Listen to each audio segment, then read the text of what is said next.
Il-Kummissarju Ewropew Dimitris Avramopoulos giddeb lill-Europarlamentari Nazzjonalista David Casa dwar il-ħruġ tal-viżi fl-Alġerija u sostna miegħu li l-Gvern Malti għandu attitudni restrittiva meta tiġi biex tarbel applikazzjonijiet tal-viżi minn dan il-pajjiż. Fl-aħħar ġimgħat, David Casa reġa' ma reħabbat il-bieb tal-Kummissjoni Ewropea bilan li jipprova jħammeġ isem Malta.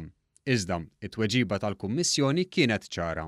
Filwaqt li Casa rid jagħti l-impressjoni li pajjiżna jagħti l-viżi bla doċċ lill-Alġerini, il-Kummissjoni Ewropea wiġbitu li Malta tipproċessa l-applikazzjonijiet tal-viżi b'mod restrittiv. Il-Kummissarju Ewropew responsabbli mill-migrazzjoni sejjes it-tweġiba tiegħu lil Casa fuq ċifri dwar il-viżi għal soġġorn qasir li l-Kummissjoni tippubblika kull sena. Qaltlu li Malta pproċessat madwar 3,000 applikazzjoni fl-2016 u rrifjutat 82%. Sena wara ipproċessat 5,000 applikazzjoni mill-Alġerija u rrifjutat 92%. It-talba ta' Casa saret wara investigazzjoni li kienu talbu l-MPs nazzjonalisti Francis Zammit Dimek u Roberta Mezzola lill-Awditur Ġenerali. Investigazzjoni li fiha l-Awditur Ġenerali għal ċar li ma kien hemm ebda nuqqasijiet serji fil-proċess tal-applikazzjonijiet tal-viżi.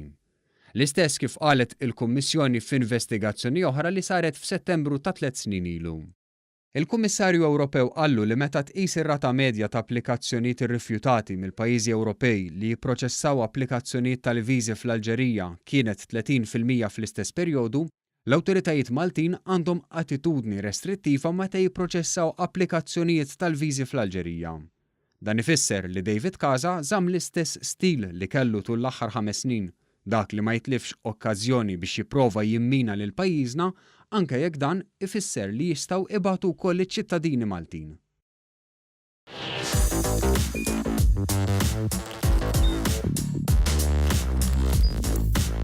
Idħol fuq one.com.mt u hemmhekk tista' tara l-programmi kollha li jxandru fuq One permezz ta' One Play.